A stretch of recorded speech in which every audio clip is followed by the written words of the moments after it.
हम चंद्रशेखर भाई से नहीं कहते आप बसपा में विलय कर लीजिए। हम एक संघ की और संगठन का निर्माण कर रहे हैं जो इस देश में पूर्णतः सामाजिक परिवर्तन की लड़ाई को बहुत मजबूत करेगा। आज एक ही है, विचारधारा एक ही है, काम एक ही मिशन के लिए हो रहा है, लेकिन अलग अलग बटे हुए हैं। बस में चंद्रशेखर भाई ने पार्टी बनाई आजाद समाज पार्टी।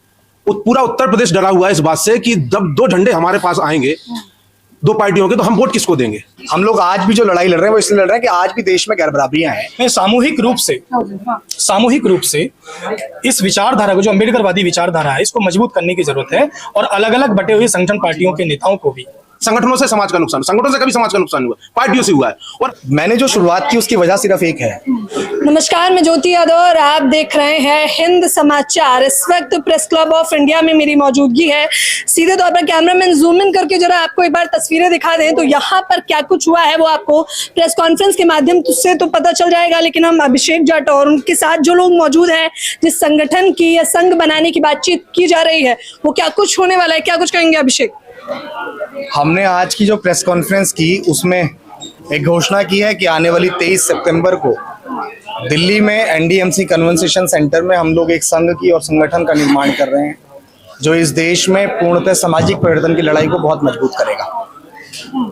इससे पहले भी आप संगठन बनाने की बात कर रहे हैं, संघ बनाने की बात कर रहे हैं, लेकिन और भी तमाम पार्टियां हैं, क्या आपको उन पर भरोसा नहीं है कि उनके साथ जाकर समाज के लिए काम करना चाहिए? मैं किसी भी पॉलिटिकल पार्टी की बात नहीं कर रहा हूँ। डॉक्टर बाबा साहेब अम्बेडकर ने कभी किसी एक की बात नहीं की, उन्होंने सभी की बात की, तो मैं भी सभी की बात कर रहा हूँ। अन्य पार्टियों का काम आप कैसे देखते हैं? मैंने सुना आपके प्रेस कॉन्फ्रेंस के माध्यम से कि आपने कहा कि आप उनसे इतना खुश नहीं हैं, तो कहीं ना कहीं लमसम आप नाखुश नजर आ रहे हैं। अन्य कौन सी पार्टी नाम लेके बताओ? आजाद समाज पार्टी, बहुजन समाज पार्टी, ये सब हमारी पार्टियां हैं। अन्य कौन सी है? ये तो हमारी है अपनी। कांग्रेस पार्टी। कांग्रेस पार्टी क्या पूछना? कांग्रेस पार्टी भी संविधान की चर्चा करने लगी है। कांग्रेस पार्टी कौन सा संविधान बचा रही है, हिंदुस्तान का या भारत का? आप बताओ। वो भारत का संविधान बचा रही है हिंदुस्तान का? क्या लगता है आपको? राहुल गांधी हिंदुस्तान का संविधान बचा रहा है, जो हमने नहीं पढ़ा। हमने तो भारत का संविधान पढ़ा है। पहले राहुल गांधी जी को बताओ कि इस देश का जो संविधान है वो भारत का, हिंदुस्तान का नहीं है। अगला सवाल। संगठन 23 तारीख का आपने आगाज किया है, तो उसमें क्या कुछ रणनीतियां बनाई गई हैं आपके मंच की तरफ से? हमने सारी जितनी बातें थी आज कॉन्फ्रेंस में रखी हैं और बाकी 23 तारीख के लिए भी कुछ छोड़िए, सारी चीजें 23 को भी बताएंगे। वो भी बहुत बड़ा दिन है। मैं आपको बताऊंगा कि लोकतंत्र में डॉक्टर बाबा साहेब अम्बेडकर के विचारधारा को एस्टेब्लिश करने के लिए 23 सितंबर इतिहास का बहुत बड़ा दिन साबित होगा। मुझे मुख्य कारण जानना है और मुझे लग रहा है कि बतौर दर्शक उन लोगों को भी जानना होगा कि अभिषेक जाटव ने जो शुरुआत करी है उसकी वजह क्या है, फिर मैं उनसे शिफ्ट करूंगी। मैंने जो शुरुआत की उसकी वजह सिर्फ एक है। ये पूरा आंदोलन दो शब्दों पे टिका है, सामाजिक परिवर्तन और आर्थिक मुक्ति का आंदोलन। देश में आज भी 90% आबादी के पास मात्र देश की, हम लोग आज भी जो लड़ाई लड़ रहे हैं वो इसलिए लड़ रहे हैं कि आज भी देश में गैर बराबरियां हैं। वो जब तक है क्योंकि बाबा साहेब अम्बेडकर ने संपूर्ण राष्ट्र की बात की। डॉक्टर बाबा साहेब अम्बेडकर ने सभी को समान शिक्षा, समान चिकित्सा, समान न्याय की बात की, लेकिन वो सभी को नहीं मिल रहा है। और जब हम इस बात को देखते हैं तो वो पता लगता है कि वो जब तक नहीं मिलेगा जब तक इस देश में डॉक्टर बाबा साहेब अम्बेडकर की आइडियोलॉजी के साथ सरकार नहीं बनेगी। और सरकार कब तक नहीं बनेगी? जब तक हम लोग सामाजिक जड़ों को मजबूत नहीं करेंगे।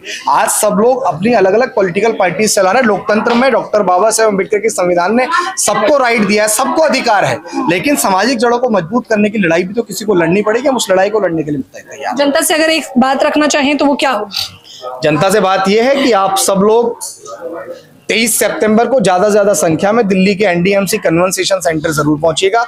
आपका भाई और हम सब लोग पूरी मजबूती से आप सभी का इंतजार करेंगे। देश का इतिहास आप सभी का इंतजार करेगा। देश का इतिहास आप सभी का इंतजार करेगा। आप कैसे देख रहे हैं जो आगाज ऐलान आज सीधे तौर पर प्रेस कॉन्फ्रेंस के माध्यम से किया गया?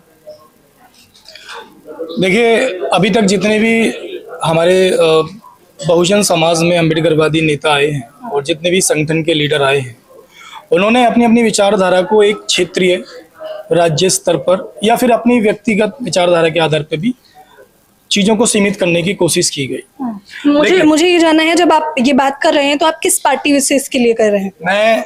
मैं सभी बहुजन पार्टियों के लिए बात कर रहा हूँ, एएसपी, बीएसपी जो अन्य के लिए। ठीक है। तो इसी दौरान जब हम लगातार समाज में काम कर रहे हैं और काफी लंबे समय से कर रहे हैं, तो समाज की बार बार ये मांग है कि कब तक हम टुकड़ों में बटे रहेंगे, कब तक हम अलग अलग संगठन, अलग अलग पार्टियों की और विचारधाराओं में बहते रहेंगे।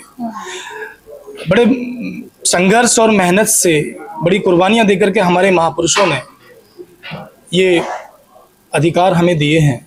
अगर इनको सुरक्षित नहीं किया गया, हम आपस में ही अगर बिखरे रहेंगे तो ये अधिकार जो हमारे महापुरुषों ने दिए हमारे हाथ से चले जाएंगे। इन्हीं सभी चीज़ों को ध्यान में रखते हुए समाज की ये मांग है, बड़े स्तर पर मांग है, राष्ट्रीय स्तर पर, कि अब समय आ गया है कि हमें सामूहिक रूप से इस विचारधारा को, जो अम्बेडकरवादी विचारधारा है, इसको मजबूत करने की जरूरत है और अलग अलग बटे हुए संगठन पार्टियों के नेताओं को भी सपोर्ट। अच्छा, मुझे ये जानना है, आप आजाद समाज पार्टी में उस दौरान थे जब संघर्ष था, जब आपने बढ़ चढ़कर हिस्सा लिया, तो अब इस ओर रुख करने की वजह? देखिए, ऐसा होता है कि पार्टी की अपनी एक विचारधारा होती है, पार्टी का अपना एक बायलॉज होता है और पार्टी को सभी सपोर्टेड एजेंसियों की आवश्यकता भी होती है। इसी दौरान मैं लंबे समय से काम कर रहा था और अभी भी कर रहा हूँ। ऐसा नहीं है मैं समाज से दूर नहीं हूँ और समाज से बड़ा कोई नेता होता भी नहीं है। बस मुझे लगा कि हम एक अलग जो संघ है उसमें सभी पार्टी संगठनों को एकजुट करके अपने नेताओं को सपोर्ट कर सकते हैं, अपने संगठनों को मजबूत कर सकते हैं और समाज को उसके विकास कल्याण के लिए काम कर सकते हैं। तो आप लोगों ने प्रत्यक्ष तौर पर फिर तमाम पार्टियों को चताया भी होगा, बताने का प्रयास भी किया होगा, तो क्या उस तरफ से रुझान नहीं आया? देखिए, हम किसी नेता के कहने से या किसी लीडर के कहने से संगठन का या संघ का निर्माण स्थापना नहीं कर रहे हैं। ये समाज की मांग है, समाज की जरूरत है। इसलिए आप समझ सकते हैं कि पार्टी, अलग अलग पार्टियों में ग्रुप बने हुए हैं, समाज एक ही है, विचारधारा एक ही है, काम एक ही मिशन के लिए हो रहा है, लेकिन अलग अलग बटे हुए हैं। बस हमें तो बस इतनी सी जिम्मेदारी निभानी है कि मजबूती से उन सबको एक जगह खड़ा करके एक मंच पे लाना है, ताकि हम अपने सभी अधिकारों को सुरक्षित भी रख सकें और उनके हिस्से की जो लड़ाई है उसको और मजबूत कर सकें। उनके हिस्से की लड़ाई हम मजबूती से लड़ सकें और तमाम जो अन्य पार्टियां हैं जो इसी बात की बात करती हैं, अम्बेडकरवाद की, उन लोगों को एकजुट करना है ये संगठन। हालांकि हम 23 तारीख को कवर करेंगे, लेकिन मेरा आपसे सीधे तौर पर सवाल है कि आप बताइए कि जो जनता है, जितनी भी पार्टियां आती हैं, जितने भी संगठन आते हैं, मैंने जितना कवर किया है, सभी लोग यही कहते हैं कि हम अम्बेडकरवादियों का आंदोलन करेंगे, SC ST OBC माइनॉरिटी का आंदोलन करेंगे, या तमाम वो लोग जिन्हें हमारी आवश्यकता है। दावे तो शुरू में यही किए जाते हैं, फिर जनता को बरगलाया जाता है। देखिए, जनता को बरगलाया जाता है, इसीलिए हम इस संघ की स्थापना कर रहे हैं। कारण क्या है, इस देश के अंदर राजनीति तो हमने बहुत मजबूती से खड़ी करने के लिए प्रयास किए हैं, लेकिन सामाजिक संगठन किसी भी एक ऐसी पार्टी के लिए काम नहीं कर पाया आज तक कि आप अगर कोई दूसरी पार्टी का व्यक्ति है तो आप उसको सपोर्ट कर सकें। एक्चुअली क्या होता है कि भारत देश के अंदर बहुजन समाज पार्टी ने समाज के बीच में काम करा। उस समय सिर्फ बहुजन समाज पार्टी थी, पूरा समाज उसके साथ लग गया और पूरे समाज ने उसका सपोर्ट करा, 4-4 बार सरकार बनवाई। उसके बाद कई पार्टियां आई। आज वर्तमान में चंद्रशेखर भाई ने पार्टी बनाई आजाद समाज पार्टी। पूरा उत्तर प्रदेश डरा हुआ है इस बात से कि जब 2 झंडे हमारे पास आएंगे 2 पार्टियों के, तो हम वोट किसको देंगे।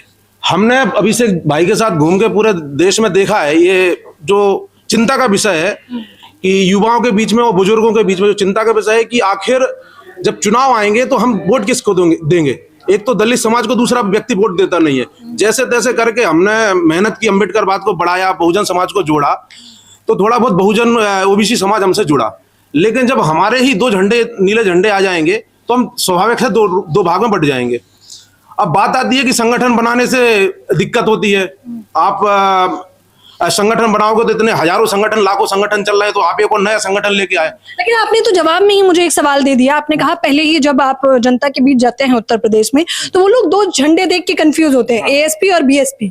तो अब आपका संगठन क्या ये निर्धारित करेगा कि जनता किसे मतदान करने वाली? वही बताने वाला था आपको कि लोगों को ये लगता है कि संगठन लाखों होने से समाज का नुकसान है। तो सच बात तो यह कि रूमर फैलाया गया है, जो इस देश में मनुवादी ताकतें हैं उनने ये रूमर फैलाया है कि अम्बेडकरवादी संगठन अगर ज्यादा हैं तो हमारे लोगों के बीच से ही आवाज उठने लगी, हमारे लोगों के बीच से ही आवाज उठने लगी कि संगठन लाखों है इसलिए समाज को नुकसान है। सच बात यह है कि लाखों नहीं करोड़ों भी संगठन हो जाएंगे ना बाबा साहब को मानने वाले, तो इस देश को नुकसान नहीं फायदा ही होगा। पहली बात, अगर नुकसान है तो राजनीतिक पार्टियों से। अगर बाबा साहब के उद्देश्य की पार्टियां अगर लाखों हो जाएंगी या 10 हो जाएंगी, 20 आएंगी, तो वोट बढ़ता है। संगठनों से कभी वोट नहीं बढ़ता है। संगठन क्या काम करते हैं? बाबा साहब फुलेवादी, अंबेडकरवादी, पेरियार के मानने वाले लोगों को तैयार करते हैं। और जब वो लोग तैयार होते हैं, हमारे जैसे संगठन लोग बनाते हैं, जब वो लोग तैयार होते हैं, वो कहाँ जाएंगे वोट डालने के लिए? वहीं तो जाएंगे जिस पार्टी के अंदर इस विचारधारा के लोग होंगे, इस विचारधारा की राजनीति करते होंगे, उस विचारधारा के बनने वाले सांसद होंगे। तो मेरा आपसे कहना यह है कि एक तो ये र्यूमर मीडिया को हटाना चाहिए कि संगठनों से समाज का नुकसान, संगठनों से कभी समाज का नुकसान नहीं हुआ, पार्टियों से हुआ है। और हम उन दो पार्टियां जो आज देश में सबसे ज्यादा ताकत में है, और दो के अलावा प्रकाश अंबेडकर जी की महाराष्ट्र में पार्टी है, जो बहुजन मुक्ति पार्टी बावन मेश्राम जी की है, इस तरह की जो पार्टियां चल रही। तो हमारा कहना है कि इस देश के अंदर दो गठबंधन चलते हैं, एनडीए और यूपीए, जो यूपीए इंडिया हुआ है अभी। तो इस देश में बाबा साहब की विचारधारा इतनी कमजोर है कि तीसरा गठबंधन नहीं हो सकता। हम नहीं कहते कि आप विलय कर लो, हम चंद्रशेखर भाई से नहीं कहते आप बसपा में विलय कर लीजिए, हम नहीं कहते बावन मेश्राम जी से कि आप विलय कर लीजिए। कम से कम भाई आप इतना तो सोचिए कि आप इकट्ठे होकर तीसरे मोर्चे की तैयारी कीजिए कि ये समाज जो पूरा देश में बिखरा पड़ा है राजनीतिक रूप से, सामाजिक तो इकट्ठा हो जाता है, राजनीतिक रूप से फेल हो रहा है, बार बार फेल हो रहा है, आपको दिख भी रहा है, एक भी सांसद निकल के नहीं आ रहा। तो आपको समझना पड़ेगा कि कैसे भी करके हमें तीसरे मोर्चे के रूप में तैयारी करनी है, और इस संघ का ये काम होगा आने वाले वक्त में कि हम तीसरे। आपने मुझे इतना तो समझाया, और मुझे लग रहा है बतौर जनता आपको समझ आया कि संगठन से फायदा होने वाला है। तो आप क्या ये कह रहे हैं कि संगठन तो हम बनाएंगे, समाज को फायदा भी पहुंचाएंगे, लेकिन अभिषेक जाटव या जो भी संघ बनने वाला है भविष्य में, वो पार्टी नहीं बनाने वाला है? क्या वो चुनाव नहीं लड़ने वाला है? क्या आप भी एएसपी की तरह, जिस प्रकार से सांसद चंद्रशेखर बने हैं, ऐसा कुछ नहीं करने वाले? मैं आपको बताऊं कि मैंने ये कहा कि मैं कभी पॉलिटिकल पार्टी नहीं बनाऊंगा, लेकिन इस देश में जो संघ काम कर रहा है वो पूर्णतः सामाजिक वर्ग की लड़ाई लड़ रहा है। लेकिन डॉक्टर बाबा साहेब अम्बेडकर ने कहा है political power is a master की। तो हमारे जितने साथी इस लायक होंगे, हमारी पार्टियों से भिजाएंगे उनको विधानसभा और लोकसभा में। धन्यवाद। 23 तारीख की रणनीतियां जो भी कुछ होने वाली है, मैं लगातार आपको बताती रहूंगी। प्रेस क्लब ऑफ इंडिया में इस वक्त मेरी खास मौजूदगी थी। बातचीत के बाद आपको, मुझे लगता है बतौर जनता, ये निर्धारित करना चाहिए कि किसकी बातों में कितनी सहमति है। फिलहाल इस खबर के बारे में आप लोग मुझे अपनी राय जरूर बताएं। कैमरामैन नावेद के साथ ज्योति यादव, हिंद समाचार।